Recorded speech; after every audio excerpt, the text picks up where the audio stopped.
Hello everybody, welcome to webinar number 3 in our Smart Lighting webinar series. Strategies, policies and guidelines. Am I here? Can you hear me? Clancy, Indy, Karen, Raj, you know how to use this. Jump into the question box. Can you hear me and see a Pink Floyd cover there? Thanks, Indy. We move on. Love it. Okay. Today, this webinar series is about smart lighting in the real world. Today, we're talking about lighting policies, strategies, guidelines, and how they can assist in setting the scene and making sure you get the best outcomes. We're going to look at the importance of overarching strategies to ensure lighting assets are maintained and managed as best as they can. Discuss how a good strategy can provide guidance to relevant council staff in relation to product and technology choice, lighting levels and broader requirements. This is the agenda. We're going to have an intro from Paul, who's going to give us the high-level background, if you like.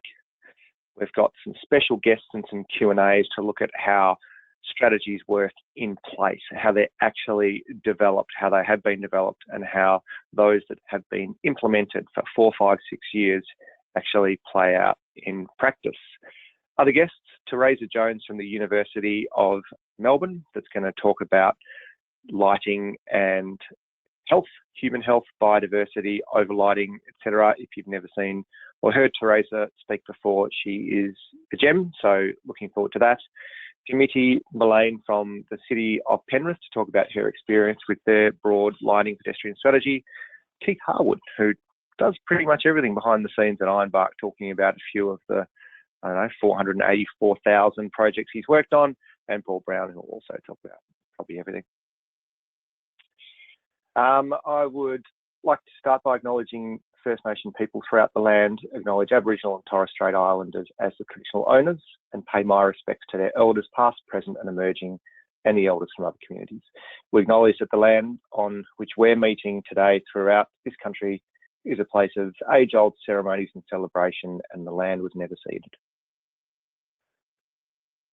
This is Ironbark.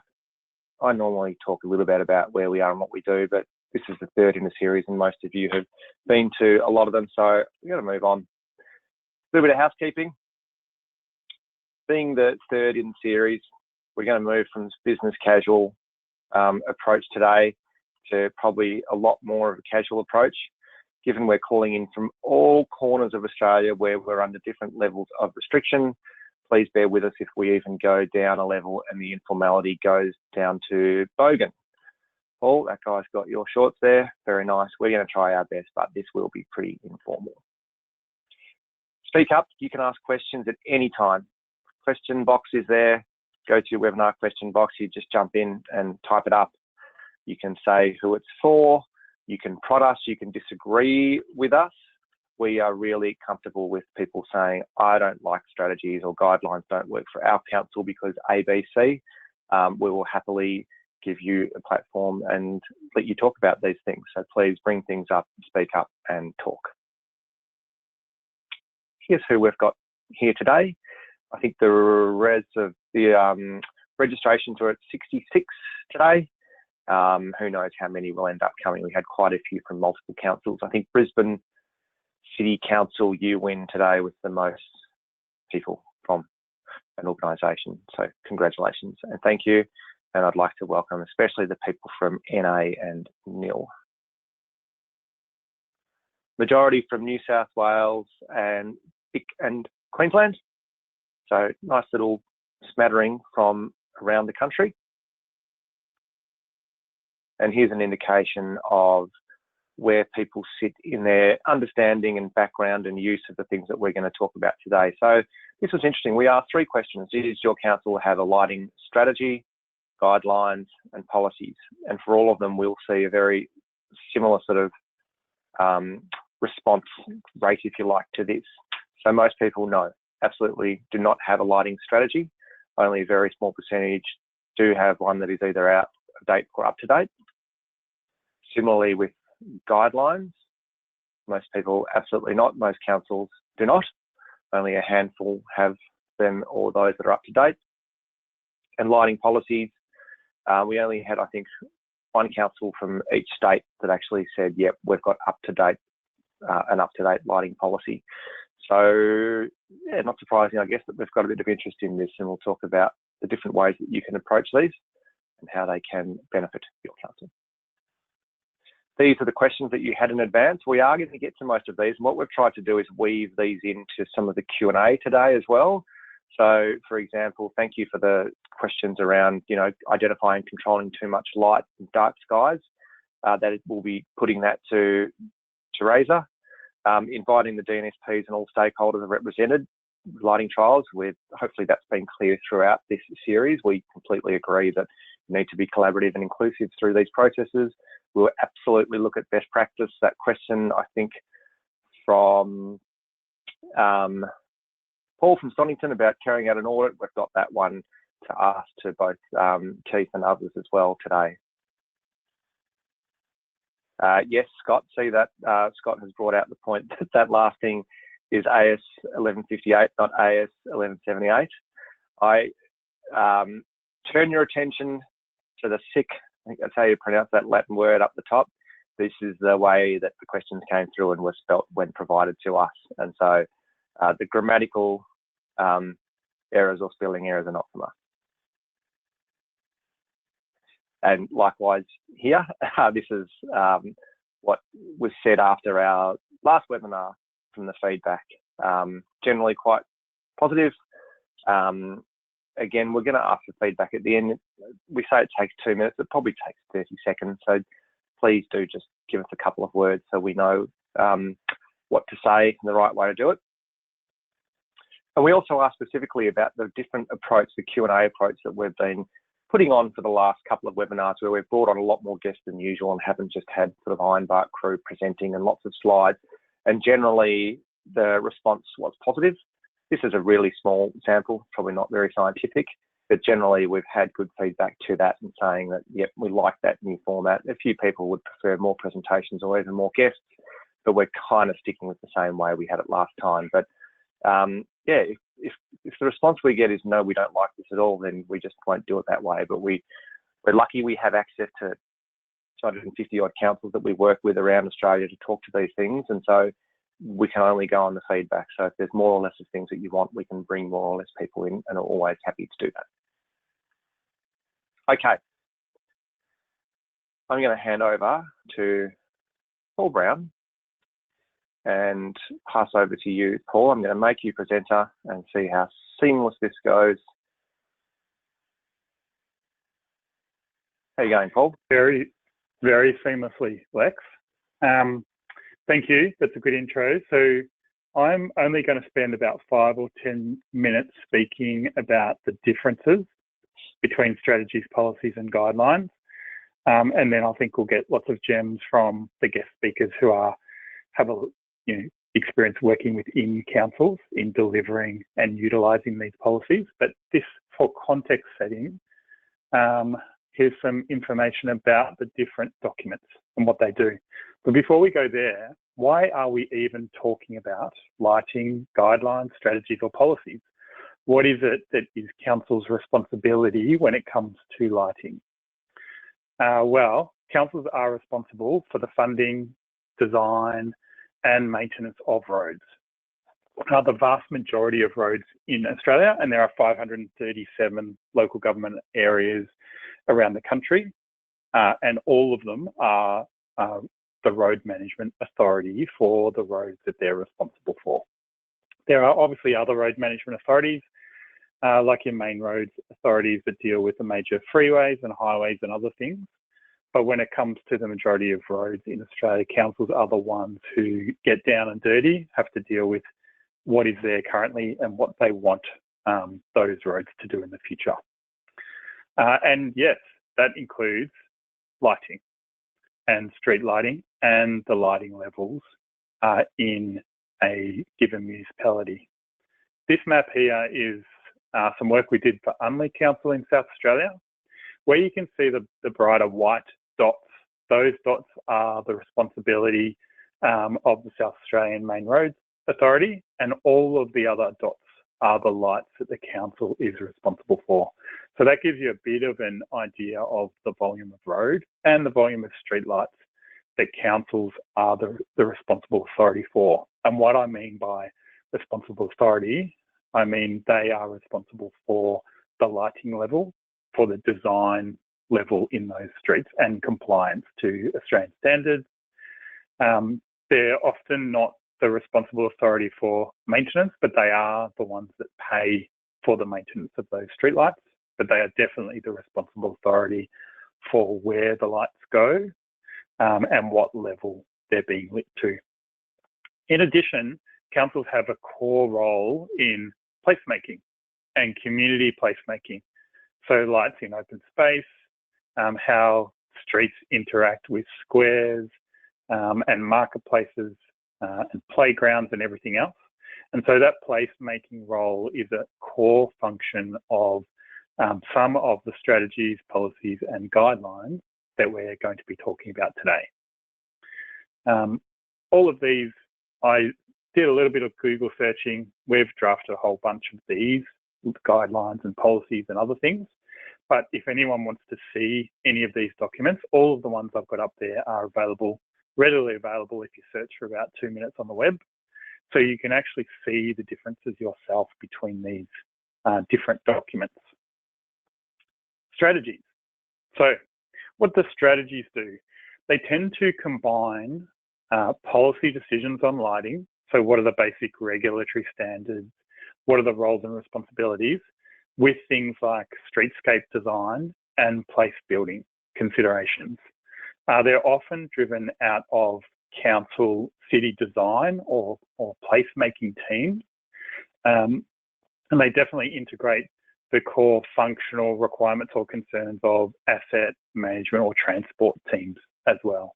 But they tend to be relatively complex documents that tell a story and provide information, education, often have maps so that the high-level theory of lighting design or where lighting goes is actually transferred to that city. So you know exactly which streets are a certain category, know which areas are key placemaking locations and what that council wants to do in those areas.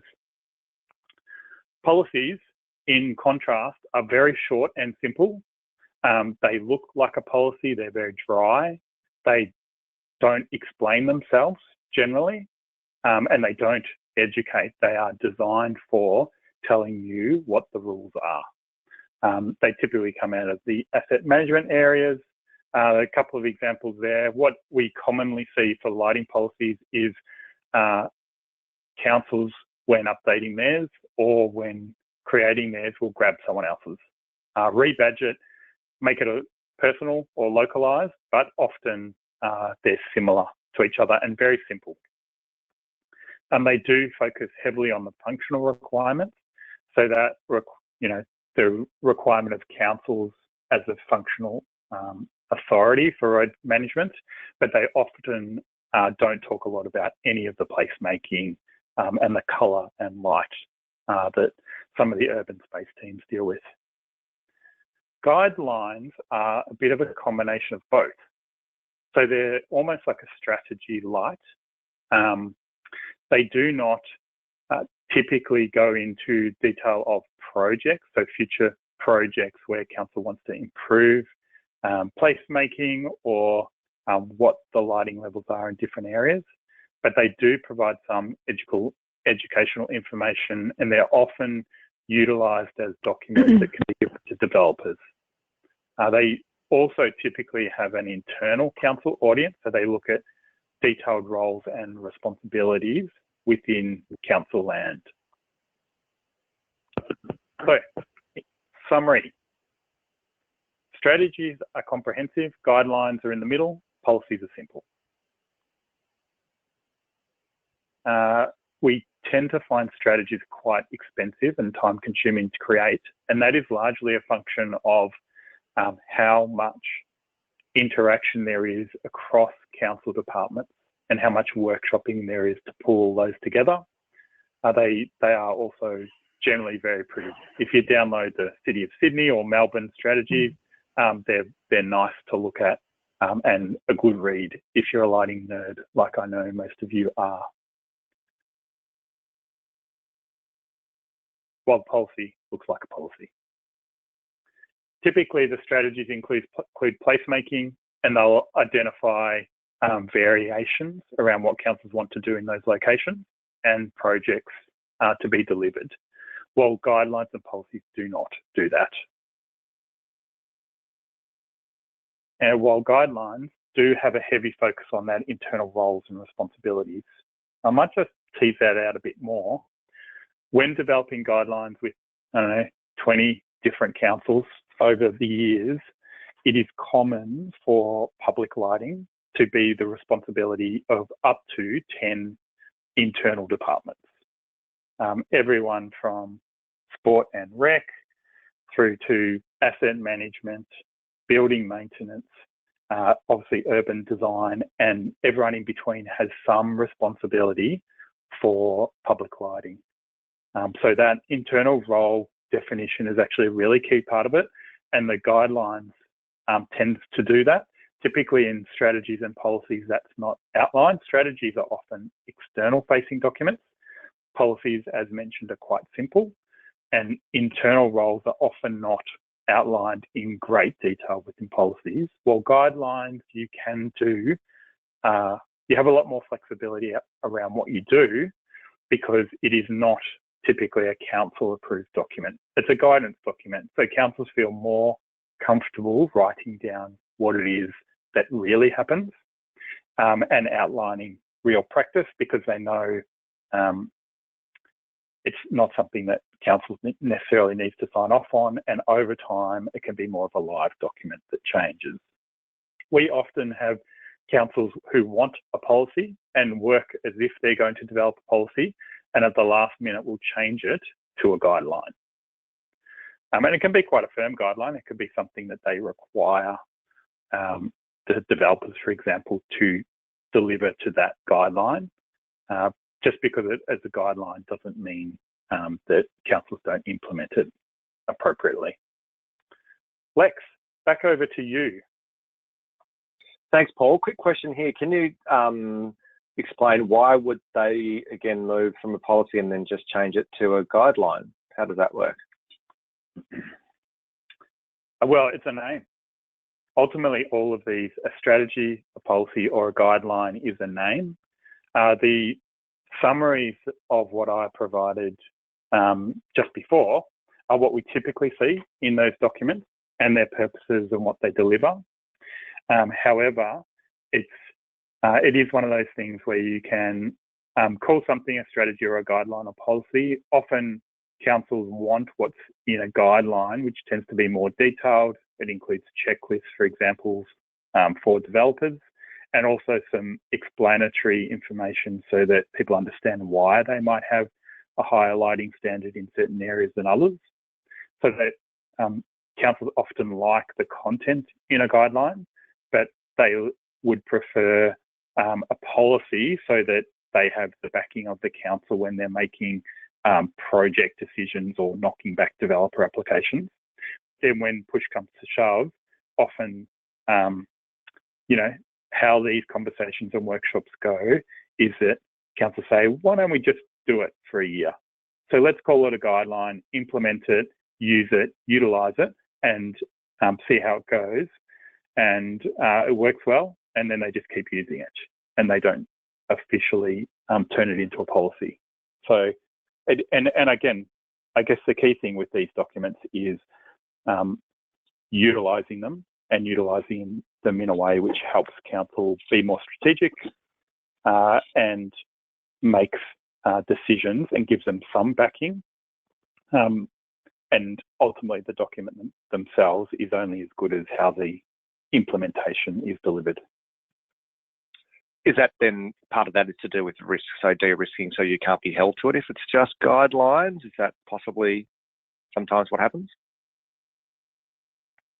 I think a lot of councils like to road test policies or new approaches. So calling it a guideline means you can road test it for a year or two And a lot of the content is not necessarily linked to a policy. So, for example, checklists are typically not part of a policy. Detailed mapping of internal stakeholders is typically not what's included in a policy. So the content in a guideline is often more useful for councils. So what we have also seen is a splitting out of some of the content so that you have your dry policy section combined with the more colour and light, which might be in a schedule, which can then be the bit that changes over time. Great. Thank you very much, Paul. You're going to stay on the line. If people have questions, jump into the question box. If there's anything that Paul's saying that you want more info on, or you're thinking that still doesn't make sense, then that's where you do it. Jump into the question box and ask. Raj and Clancy, you guys have got your hands up, but I don't know what that means. So if you've actually got a question, you know how it works. Well, let's look at one that is in practice. I'm now going to introduce Dimity from Penrith. I've just unmuted you. I can hear you now. Penrith pedestrian lighting strategy developed in response to the nighttime economy strategy in 2015, which identified the need to improve lighting levels in the city centre. We had a chat. This is a fascinating bit of work. We've got a few questions for Dimity, and we can also, anyone's welcome to jump in and ask questions if they like, because her role is actually implementing this thing. So I've got some pretty nice little photos that you sent through as well that show us what's happening in the wonderful city of Penrith. But while I'm flicking through here, tell us about the pedestrian lighting strategy. Well, thank you. Yes, well, the pedestrian lighting, like you said, was in response to the nighttime economy strategy, which identified the need to improve pedestrian lighting levels in the city centre. And I guess what we did find from developing the strategy is that we actually had an overall quite a high standard of lighting. And the main focus of the strategy was to promote pedestrian safety, improve the amenity, assist with wayfinding, minimise energy use, and enhance people's experience. So it very much comes from that placemaking area that we were just talking about. So I guess the focus for the strategy for us was then not so much on functional lighting, but about the creative elements that can enhance the experience in the city centre. So we have rolled out a project in the city centre which was linking up some creative elements in our pedestrian thoroughfares so that people had a more playful experience. It feeds into the safety, but it also connected up to our car parks and made people feel like it was a more interesting way to navigate the city centre. Fantastic. So tell us about the implementation of it. You've had it. This is a real life example. It was developed and you're involved in the implementation. How does that work? Well, I guess, like you mentioned, you have to get a lot of internal stakeholders on board to begin with. You know, from the assets team, city presentation, designs and projects, communications, parks, facilities, you name it. And then your external partners too on board. From the property owners to our corporations and Chamber of Commerce, the police, the small bars, to have them in the conversation and as part of the journey about what we're trying to achieve. And then we worked with a lighting designer to come up with the best solutions, because it wasn't necessarily about adding in functional lighting, but more creative elements. So we wanted to use the assets that were available. So we did install in one of our pedestrian lanes sort of an oversized lampshade design, and the response has been very popular with the public, because it is a playful connection through that pedestrian alleyway of Woodruff Lane. It gives you sort of a sense and experience when you're coming through this city centre. And it also impacted on being able to upgrade seating and the amenity through these spaces. And what we do see is that people use them more and are much more happier in that environment, connecting up to, like I said, the car parks in these important thoroughfares, because one of the limitations in our city centre is that we have a lot of indoor arcades and we only have really 2 outdoor pedestrian thoroughfares. And so we really wanted to have an impact into these outdoor pedestrian areas with the lighting, because it's much more difficult to control that in the indoor arcades that are privately owned. Fantastic. It doesn't look like a council lighting project. It is much more playful. These lights can change colour? We do. These lights, they have a shade, so they have a hue that you kind of get as an experience. And we also have some other lighting down High Street that is Wi-Fi controlled, and you have the ability to dim colour control. And that has a great impact too when you're wanting to do activation work in the city centre. I believe there's some vehicle hazard mitigation poles that you've got as well that can change the colour palette. How do they work and what does that mean? Yes, well, they're hazard vehicle hazard mitigation, and it's as we extended the outdoor dining area, we wanted to make sure that, it's safe, but also to have a vibrancy to these areas. So they add a great element. They can be programmed into one colour palette, dimmable, and they really enhance the main street and have a great impact. Yes. Awesome. So who are the stakeholders that you're involved in working with, I guess, internally and externally? It's not just you, I take it? Definitely not just us. It takes a great deal of people to get on board in terms of these projects, because you are working, like mentioned before, in terms of assets, your design and projects, the maintenance people, your parks and facilities, and then externally your Chamber of Commerce and the police. We have a CBD corporation which look after sort of the shop awning lighting in the city centres, and our property owners, making sure that they're on board for the work that we're doing in terms of enhancing the feeling in the city centre. I've got a question here from Scott from Brisbane, I think. Was the lighting done to AS 1158 subcategory, and does it also work with CCTV? It doesn't work with CCTV, and I would have to check on that exact, the first part of that question too. I'm not quite sure. Yeah, but I can get back in touch on that one. No dramas. And Keith and Paul, having been involved a few years ago in the early stages, you might even be able to jump in there later if you want to answer that question. And another question or point from Clancy is just saying urban design and public lighting, what's the best way to coordinate? I guess, would you be comfortable in the way that you've been able to coordinate the two here? Yes, I think, like I said, if you have everybody on the same page, and I think that's where the strategy really helps, because it informs the decision making of why these are important places and why the placemaking and why, for example, like I said about our streetscape, that there is very few outdoor pedestrian lanes. So these were one of the focuses definitely in the Penrith City Centre to address, because what we did discover is that the functional lighting is quite appropriate, and what we did need to then enhance is actually people's perception and the feeling of safety rather than functional lighting objectives. So it's definitely a different area to tackle. I think, some other councils may have an issue more with functional lighting, but that definitely wasn't the case after doing our strategy, which was really informative. I think, having an audit and then seeing, well, why is it that people may feel uncomfortable or unsafe in these areas, and how to address that.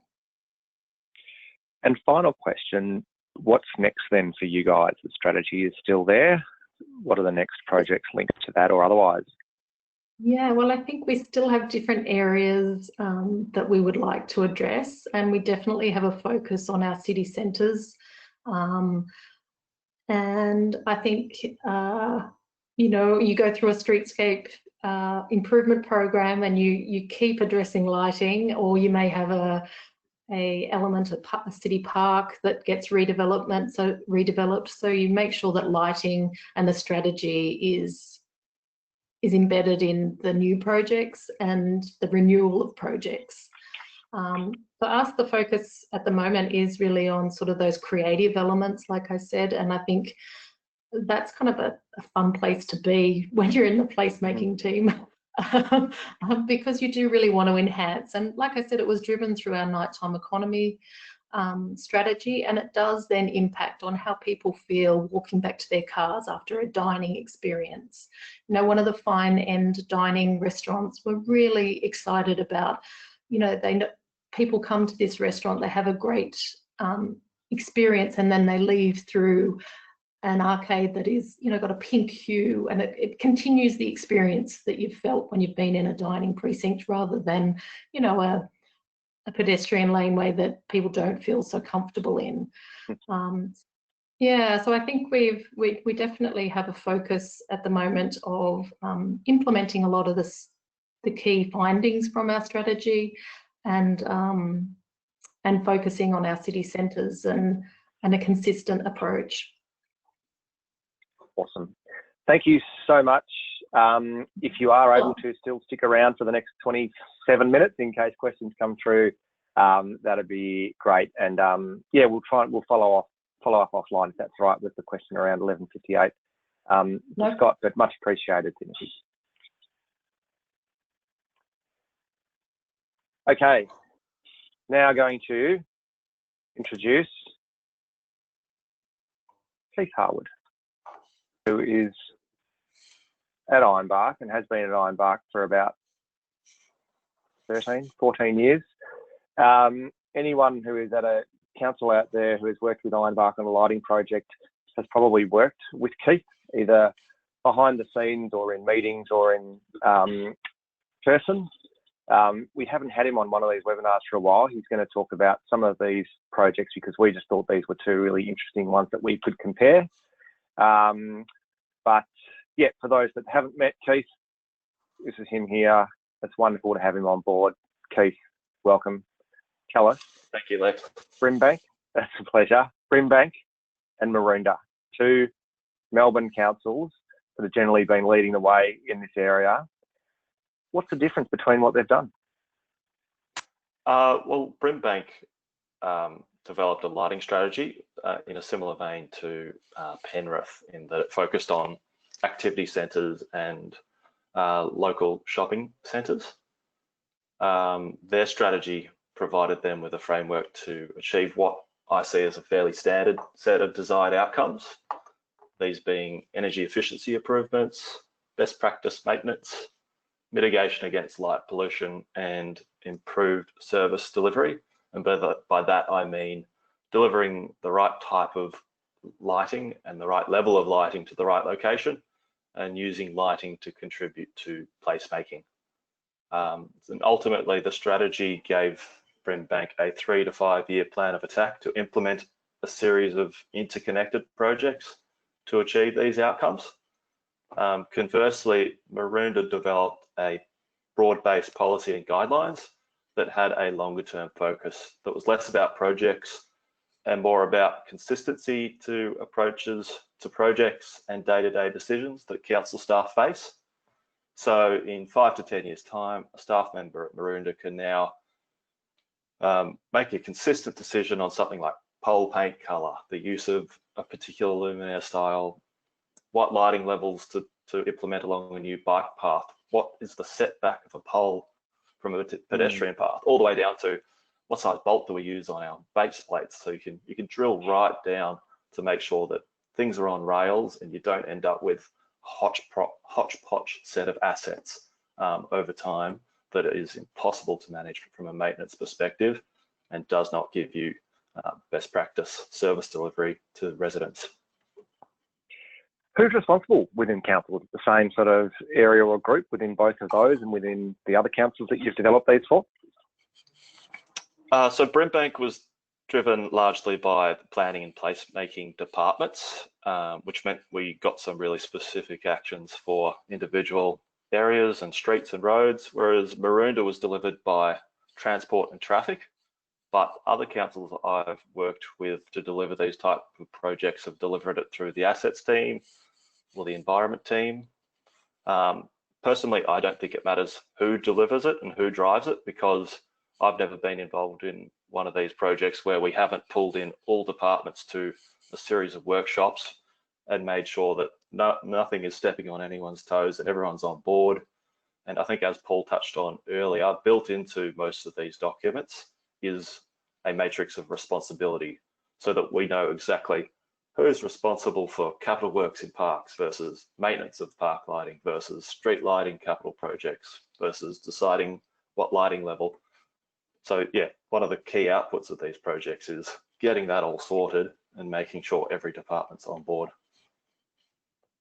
Question that came in advance from Nick from West Rock. What is best practice? What's aspirational? Yeah, best practice, from my opinion, is really starting with working out what you have and how it's performing. So this is something that Penrith touched on. They worked out what are their lighting levels. You've also got to work out, well, what assets do we have out there? Does the DNSP asset register suffice? Has it got lamp wattage, light type, luminaire type?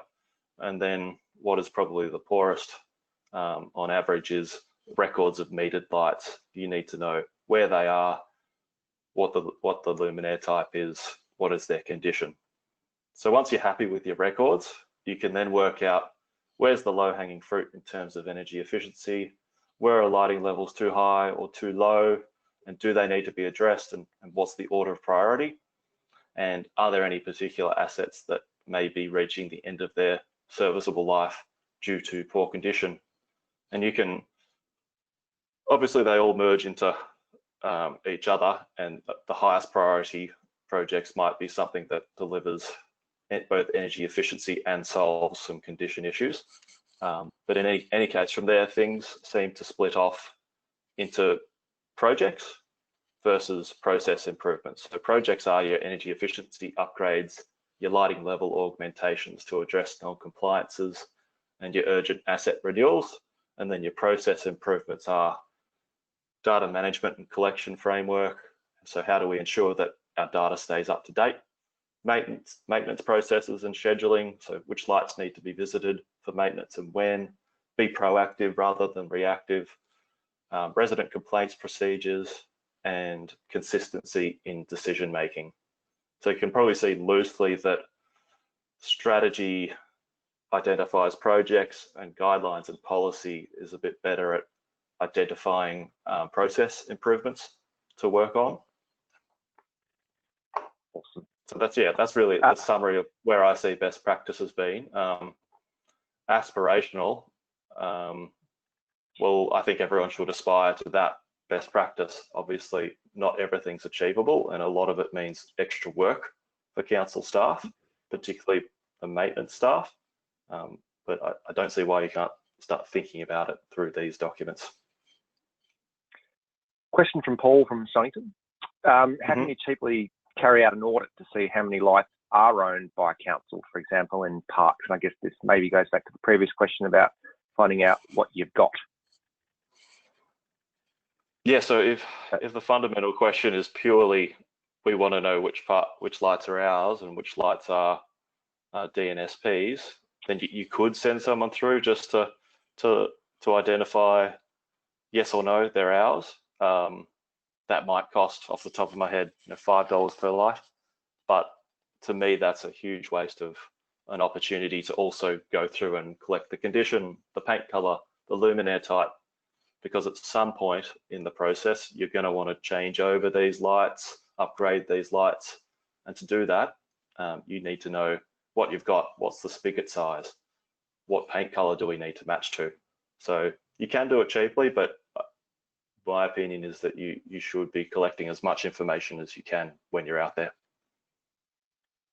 Back to Maroondah and Brimbank, how are they using their documents today?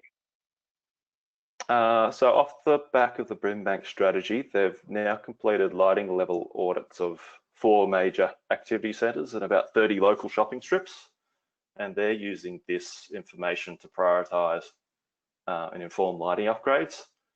Similar again to Penrith, lighting levels were quite strong through the spines, but it was laneways that connected rear car parks to the shopping strip that were lacking, and so they've actually gone through and now implemented lighting improvements to, I think, 4 to 5 laneways. Maroondah, they're using the actions and the momentum from their policy and guidelines development to prepare for an audit of their metered lighting assets. They're now advocating to their DNSP for a broader range of approved products, including lower color temperature LEDs, to try and help to address environmental light pollution issues. And they've put into practice a consistent and fair approach to resident complaints. So it's now one process for every resident. Light pollution issues, dealing with controlling light spill, this is becoming a bit of a broader and bigger issue. Would that be fair to say? Definitely. So we've had a couple of councils who have taken their proposed policies out to public consultation, and by far the number one response and hot issue from residents is, you're not doing enough about light pollution. How can you do more? Great. A quick question, just a clarification, I think from Mary, on the carrying out the audits and making sure it's done properly. What skills are required for these people surveying the light to identify different luminaire types, for example? So the key, well, I suppose from Ironbark's perspective, we've got a Bible of sorts that tells our staff. It's got hundreds of pictures. This is the luminaire type. This is the manufacturer. We've got the Australian standards colour charts to match paint colours. Got all those details. So we train our staff up over a couple of projects so they get their hands held. And after that, they can go out using our guidebook to collect the right information. So it's critical you have knowledge about luminaire types, manufacturers, spigot types. Otherwise, the information is not going to be of much value when it comes to procurement and implementation, because you're going to get an installation contractor saying, you said the diameter was 32 mils, it's actually 42 mils. Now we have to go out and manufacture bespoke bracket adapters. We can speak from experience of things that go wrong in that space if it's not done properly and someone just says, hey, we've done an audit, we know what we've got, so let's just move ahead and buy those X number of lights, and then you get ready to implement and it can't be done. So yeah, Mary, happy to chat offline. That Bible you can purchase from Ironbark for $322 million. You can just give us a buzz and we can talk further. Keith, thank you so much. We might move on there and bring on our last speaker, but stay on the line because there are some other questions that have been coming through that might be for everyone, but much appreciated. And I'd now just like to bring on Theresa from University of Melbourne. I'm going to unmute you. Are you there, Theresa? I am. I'm unmuted apparently. All good. I just unmuted you from here. Welcome aboard. We've spoken on quite a few panel sessions over the last few years, which have been by far and away the most interesting panel sessions that I've been involved in, where we've got yourself and your background as a behavioural ecologist, interested in the ecological impact of artificial light and the work that you're doing, as well as distribution businesses, manufacturers and councils to bring everything together. Just briefly, what's your background? What do you do? So as you said, my background is in behavioural ecology, so I study animal behaviour. And about just less than 10 years ago, I realised that one of the key factors that affects animal behaviour is light. And the light that we have on the planet has driven many of the life cycles that we see. But the light that we now put into our nocturnal environment, our nighttime environment, is potentially disrupting them. So much of what we do in my lab is looking at the impact of light at night on animal behaviour, physiology, sleep. We also look at things like immune function, and we're finding that light at night has impacts in all of these different areas. So that's where basically, so we're not doing much study at the moment due to COVID. So we're writing everything up, which is a good thing because it means it'll be out there. But that was what we were researching prior to March of this year. So you're in a online virtual room at the moment with mainly councils, a couple of DNSPs, main roads authorities and lighting stakeholders who are some way involved in putting up LEDs and smart technology. What's the crux of the issue we're talking about today from your point? So from a human health and biodiversity perspective, why should we be concerned by the LED street lighting that we're seeing around the globe in Australia? Yeah. So look, I think we should be concerned about light per se. I don't think it's just LEDs. I think LEDs are exacerbating the problem. So what we know is that artificial light at night can impact ecology, and I mean that in its broadest sense, because what it does is it masks our day-night. You know, it masks that sunset that we have because it's no longer there as clearly. So it can mask daily and lunar cycles, which we know are really important for both animals and plants.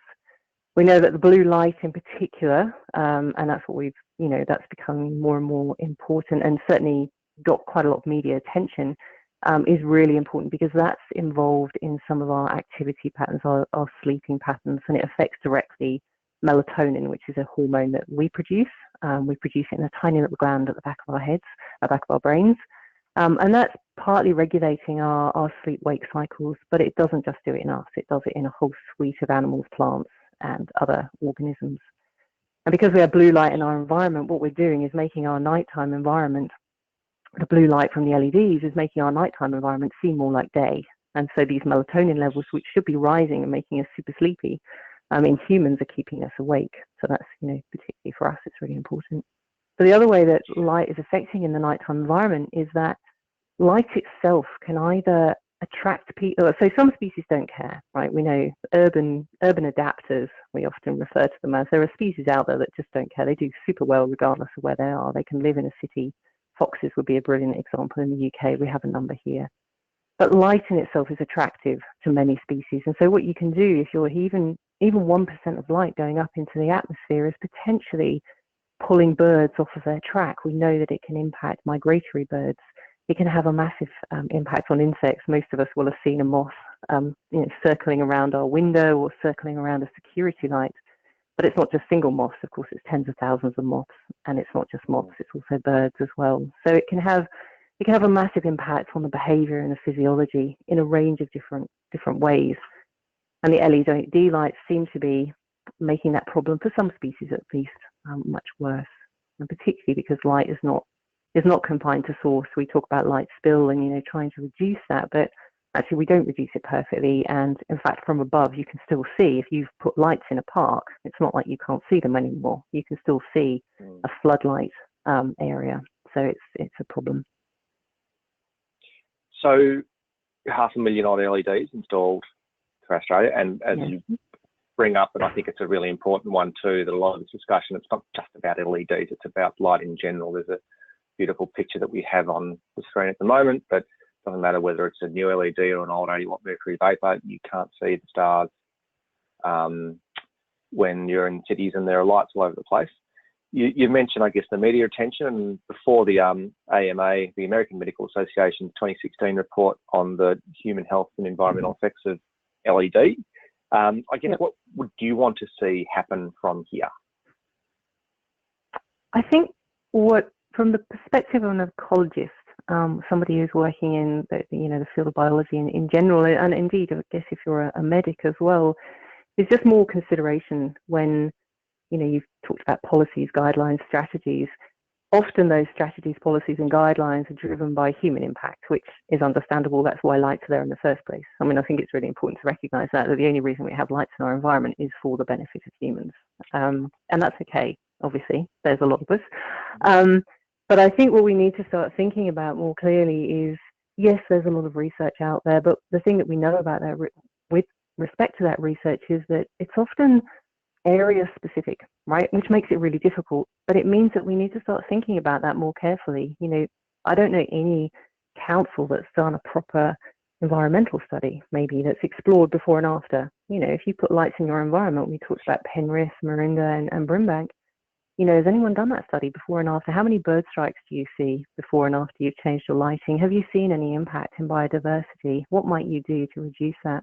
You know, if you say you're cutting off your lighting at 1 a.m., why are you doing that and what impact does it have? So what I'd like to actually see is a lot more evidence-based approaches to this rather than, and I'm going to be really cynical about this, rather than quite a lot of hand waving, you know, oh yeah, we know it's important, but we can't do anything about it and safety comes first. And I get that, right? I understand there are places where safety has to come first, but then if you're in a park, really, just keep people out of it, or at least understand and mitigate what we can. Can we reduce the lighting? Is 1 a.m. appropriate? Is 1 a.m. appropriate in the middle of the breeding season when actually sunset is a really important time, and yet we've completely screwed that? So I think what we've done is we've developed policies centered around human-centric preferences, and I understand why that's the case. I think there's been some token gesture towards biodiversity and understanding environmental impacts, but I don't think at the moment that's as evidence-based as it could be. And that's the shift I'd like to see. Let's start taking some of this amazing science that's been done. And also has been done, you know, I know that you guys have done some of this work as well, thinking about that. There are a number of different people who are thinking about this, but let's all get together and try and think about how we might produce evidence that actually demonstrates the things that we're hand-waving.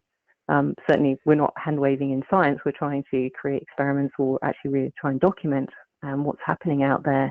But if we can try and implement some of that back into some of these strategies and policies, and I think that's how we will move forward. And ultimately, that's how we make our cities healthier, because our parks are not as healthy if we're flooding them with light at night, even if it is until only midnight or 1 a.m. We're still disrupting biodiversity, and that's disrupting the health of those environments.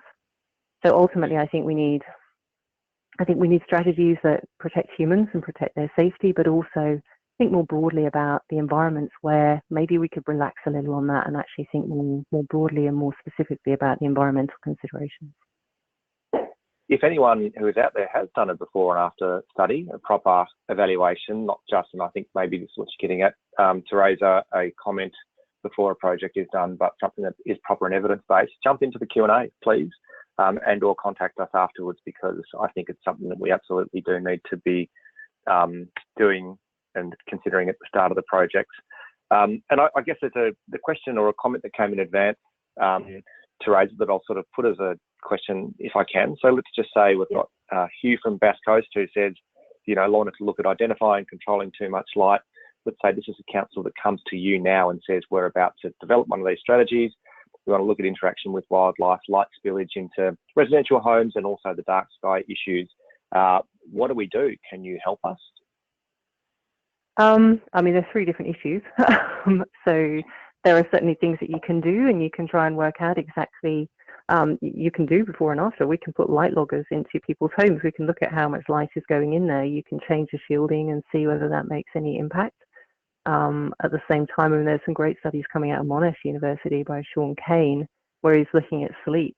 And I know that he's keen to kind of put loggers on people and see what happens. So there are things that can be done. They're a bit more long term. That's from the human aspect. I mean, we know that light. I've got an LED light that's been shifted into our street, and my son's bedroom now is flooded. Like, we've got blackout curtains, but if I don't put them down, it has actually dramatically changed the amount of light that's coming into his bedroom window.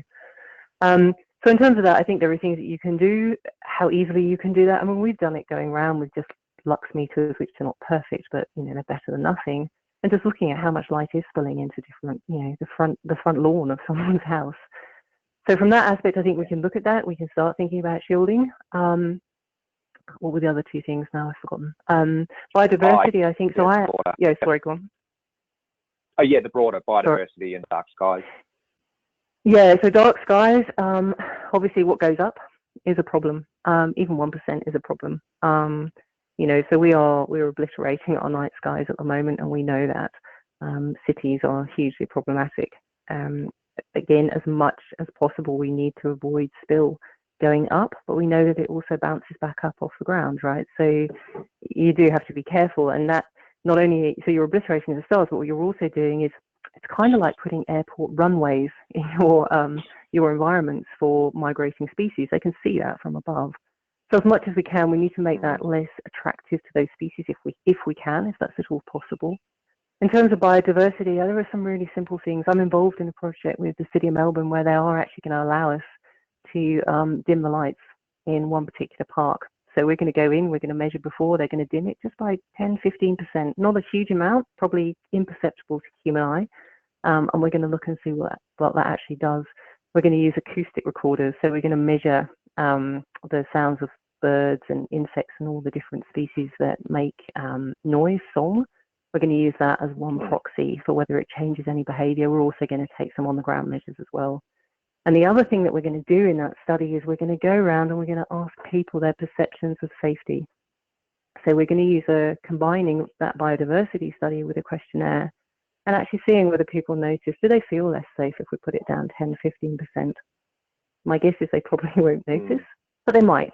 So I'm saying that because I think they won't, but we're actually going to test it. So we're going to go on the ground and actually say, actually, those perceptions for safety, they're not what we think they are. You know, people feel as safe when you put it down by a certain percentage. So it's that kind of evidence that I think would be really good to do, small projects that could contribute hugely.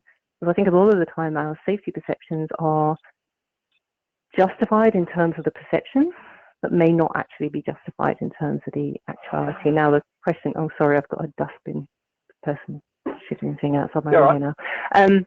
So yeah. No, I think that's pretty wonderful. Thank you. Thank you so much. Stay on the line. We've got a few minutes to wrap up, and I will invite people to jump on, the other panelists, to just respond to some of the questions that have come through. And I'd note, thank you, there's been a lot of comment as opposed to questions as well in the Q&A box. And so Scott sent through a great report from Energex that we will send through to everyone, only if you do the feedback form, I might say. But thank you, Scott, for sending that on. And a couple of other points just around some examples that some councils have got. And also I want to talk about more discussion around the colour temperature and the chips. And so we can actually send on some info to you there, Kyle and others. Paul, I might get you to jump in if possible to talk about, I guess we've just heard about the science, but where can science and technology merge just briefly in your experience, for example, using smarts and traffic data, for example? Yeah, I guess Keith talked about this earlier, that integrating smart lighting into any changes, whether it's a small park project or a large-scale bulk replacement, gives you so many future options to deal with these issues that Theresa is talking about. For example, linking whether streetlights are on at all to whether there is a car that is in that street or in the neighbouring streets. And that sort of control and ability is really not that far away. So we would strongly encourage any council thinking projects to definitely include smart lighting. And you can look at our webinar from last week, but there are a number of things that are being integrated into lighting projects, lighting design, and certainly all the work we do, which is significantly reducing the impacts that Theresa's been talking about. But ultimately, the silver bullet is really about the ability to turn lights off when there is no one there who wants that lighting. Thank you. There's a question here that might be a bit related to that that Clancy's brought up at the start as well. Technology changes so fast that strategies and guidelines are just outdated and lead to confusion. How do we incorporate that into, technology catching up? And others want to jump in there with a quick touch base on their experience. Let's start with you, Paul. Yeah, so I think ultimately a lot of the technology choice for street lighting is defined by the distributor. So your role as a council is to make sure they have speedy and transparent approval processes for technology. And for council open space, council car parks and all the rest, there is no shortcut except asking questions, doing your due diligence, calling people, and being aware of and understanding what the latest technology is. But you're right, it is a challenge, and it is one that you really need to just keep your ear to the ground, listen to webinars, be speaking to manufacturers, asking lots of questions to make sure that you're using the latest technology. I might try and squeeze in one question here, and Theresa, if you're still on the line, you can probably best answer this quickly. And there's a lot of info out there. What is the impact of blue light component on humans? And you touched on it. Start. On human what, sorry? What is the impact of the blue light component of LEDs and other lights on humans? On humans? For yes, melatonin, yeah. So blue light, we've got fairly good evidence now, concrete evidence that what it does is it affects our melatonin production and can affect our sleep-wake cycle. So in humans, melatonin kind of goes up and down throughout the day. It goes down in the day because its production is stopped by blue light, and that's due to the fact that we originated in the oceans, and blue light is actually got lots of UV in it, or it's a good indicator any of a day-night cycle. So that's kind of like the background. Today, though, we're super sensitive to blue light. It's something where both optically, but also our melatonin pathway is sensitive to that. And so in its presence, melatonin is not made. So in the day, there's heaps of blue light and melatonin is not made. Typically, certainly 100, 200 years ago at night, the blue light goes because we're only looking at moonlight and there's less blue, and our melatonin levels start rising, and that's when we're usually coordinated with going to sleep. Blue light stops that from happening, and the other problem with blue light is that it's also an antioxidant, and again that goes back to its early origins. So an antioxidant is a chemical, in this case, that actually stops cellular damage. It can prevent DNA damage, and it, in some species, prevents cell death. So melatonin is a really important antioxidant, and we need it during the night to kind of recover. That's some of the things we're thinking. So shifting melatonin concentrations is not only affecting our sleep, but it's also affecting our capacity to recover from some of the, the stresses of the day. And that's where the link we think. So this one is less proven, but it's fairly, it's good correlational evidence that it's the presence of blue light is also affecting things like immune function. It's co-distributed with incidences of cancer, which is where the AMA is coming from. And that's been suggested for actually since about the early 2000s. So it has both an antioxidant capacity and also an activity capacity, and both those are being compromised in the presence of blue light. That was a long-winded answer. Thank you. Hopefully that covers it. No, that's fine. It's a great answer, and it does cover it. We might leave it there though. What we'll do is again send round a link with feedback, a feedback form, and then as well as getting the presentations, we'll also send you through some of the links that have come through here and discussions around a blue light. There's some more resources that we've got because there seem to be a lot of questions around there. So I'd like to thank all of the guests for coming along. There's a question that's just come through from Raj. I wonder if all the webinars will be recorded and put up. Of course they will, Raj. Just give us a week or two because there's a lot that are there. It's been busy, and the PowerPoint presentations, absolutely. Just give us some feedback, please. Also let you know that the Smart Lighting Summit is back next year. There will be a 2021. I think, and the 15th and 16th September 2021 at the moment is where you'll certainly be able to hear a lot of the sort of presenters and people that we're talking to today in the last couple of weeks. The intention of this summit is generally to get people who have got the real experience to tell us what works and what doesn't work. Slide deck, jump in, send it through, your feedback, let us know what you're going. Please come on. Paul will give everyone a free iPad if you just fill it in, and then we'll give you all this information. Thank you for being a part of this webinar, and for those that are at the other two as well, we really appreciate it. Thank you to Theresa, Dimity, Keith and Paul today. We will see you later. Bye for now. Thank you.